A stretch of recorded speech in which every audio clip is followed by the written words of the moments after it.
Hello once again welcome back to yummy world. അപ്പോൾ ഇന്ന് yummy world വന്നിരിക്കുന്നത് നല്ലൊരു ഹരിയാലി ചിക്കൻ ഫ്രൈഡ് റെസിപ്പി ആയിട്ടാണ് കേട്ടോ. അപ്പോൾ ഈ ഒരു ചിക്കൻ ഫ്രൈ ഉണ്ടാക്കാൻ വേണ്ടിയിട്ട് ആദ്യം നമുക്ക് വേണ്ടത് 500 ഗ്രാംസ് ചിക്കനാണ്. ബോൺലെസ് ആണെങ്കിൽ ബോൺലെസ് ചൂസ് ചെയ്യാം, അതല്ല വിത്ത് ബോൺ ആണെങ്കിൽ അങ്ങനെയും നിങ്ങൾക്ക് എടുക്കാം കേട്ടോ. ഞാനിവിടെ വിത്ത് ബോൺ ആണ് എടുത്തിരിക്കുന്നത്. ഇനി ഇതിലേക്ക് ക്രഷ് ചെയ്തിട്ടുള്ള 1 ടേബിൾ സ്പൂണോളം പെപ്പർ ആഡ് ചെയ്ത് കൊടുക്കാം. പിന്നെ അതിലേക്ക് ആവശ്യത്തിന് ഉപ്പും 3 ടേബിൾ സ്പൂണോളം യോഗേർട്ടും കൂടെ ഇട്ട് കൊടുക്കാം. ഇനി ഇത് മാരിനേറ്റ് ചെയ്ത് അറ്റ്ലീസ്റ്റ് ഒരു 1 ഹവറെങ്കിലും നമ്മൾ ഫ്രിഡ്ജിൽ എടുത്ത് വെക്കുക. അതല്ല പുറത്ത് വെക്കണമെങ്കിൽ പുറത്തും വെക്കാം. ഞാൻ ഫ്രിഡ്ജിലാണ് വെച്ചിരുന്നത്. ഇതിപ്പം 1 ഹവർ അല്ല, അതിൽ കൂടുതൽ ഞാൻ വെച്ചിട്ടുണ്ട്. ഇനി ഇതിലേക്ക് വേണ്ട അടുത്ത സെറ്റ് ഓഫ് ഇൻഗ്രീഡിയൻസ് നമുക്ക് പ്രിപ്പയർ ചെയ്യാം. അതിന് വേണ്ട ഇൻഗ്രീഡിയൻസ് എന്താണെന്ന് വെച്ച് കഴിഞ്ഞാൽ 1 കൈപ്പിടി മല്ലിയില, 1 കൈപ്പിടി പുതിന, 15 അല്ലിയോളം വെളുത്തുള്ളി, ഒരു വലിയ കഷ്ണം ഇഞ്ചി, 5-6 പച്ചമുളക്, ഒരു തണ്ട് കറിവേപ്പില ഓപ്ഷണലാണ്, വേണമെങ്കിൽ മാത്രം മതി. ഇനി നന്നായിട്ട് പേസ്റ്റായിട്ട് അരച്ചിട്ട് വരാം. അപ്പോൾ നമ്മൾ അരച്ചു വെച്ചിരിക്കുന്ന ആ ഒരു പേസ്റ്റ് കൂടെ നമുക്ക് ചിക്കനിലേക്ക് ചേർത്ത് കൊടുക്കാം. അപ്പോൾ അടുത്ത സെറ്റ് പൊടികളാണ് മഞ്ഞൾപ്പൊടി, മല്ലിപ്പൊടി, ക്യുമിൻ പൗഡർ, അതാണ് നമ്മുടെ ചെറിയ ജീരകം പൊടിച്ചത്, പിന്നെ ഗരം മസാല.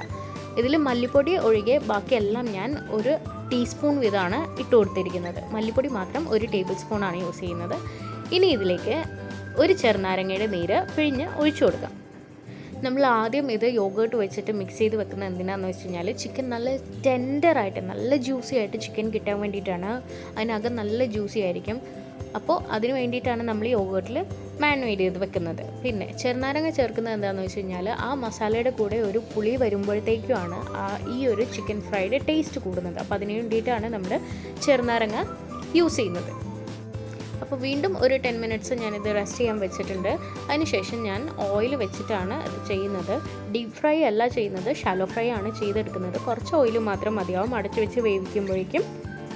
ഇനിയിപ്പോൾ ഓയിൽ നിങ്ങൾക്ക് വേണ്ട, അത് അവോയ്ഡ് ചെയ്യണം എന്നാണെങ്കിൽ അത് നിങ്ങൾക്ക് സ്കിപ്പ് ചെയ്യാം. അതിന് പകരം നിങ്ങൾക്ക് എയർ ഫ്രയറിൽ വെച്ചിട്ട് ചെയ്തെടുക്കാം. അതല്ല OTG ഓനോ എന്തെങ്കിലും ഉണ്ടെങ്കിൽ അതിൽ വെച്ചിട്ട് നിങ്ങൾക്ക് ചെയ്തെടുക്കാവുന്നതാണ് കേട്ടോ.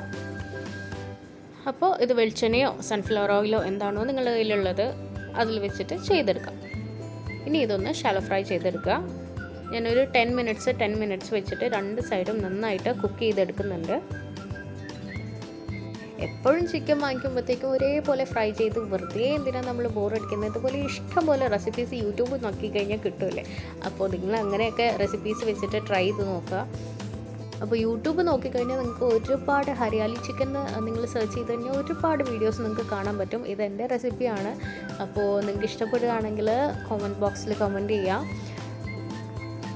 അപ്പോൾ ഞാൻ ഈ ഒരു ചിക്കൻ ഉണ്ടാക്കിയപ്പോഴത്തേക്കും എനിക്ക് നമ്മൾ പുറത്തുനിന്ന് വാങ്ങിക്കുന്ന ചാർക്കോൾ ചിക്കനിൽ ഗ്രീൻ ചില്ലി എന്ന് പറഞ്ഞ ഫ്ലേവർ ഉണ്ടല്ലോ, ആ ഒരു ഫ്ലേവറായിട്ടാണ് എനിക്ക് തോന്നിയത്. എനിക്ക് ഒരുപാട് ഇഷ്ടപ്പെട്ടു. അതുകൊണ്ട് തന്നെയാണ് ഞാൻ വീണ്ടും ഉണ്ടാക്കിയത്. അപ്പോൾ നിങ്ങൾക്ക് കൂടെ ഷെയർ ചെയ്യാൻ വേണ്ടി. അപ്പോൾ എല്ലാവരും ഉണ്ടാക്കി നോക്കാം. നെക്സ്റ്റ് വീഡിയോ ആയിട്ട് നമുക്കൊന്ന് വീണ്ടും കാണാം. Till then, bye.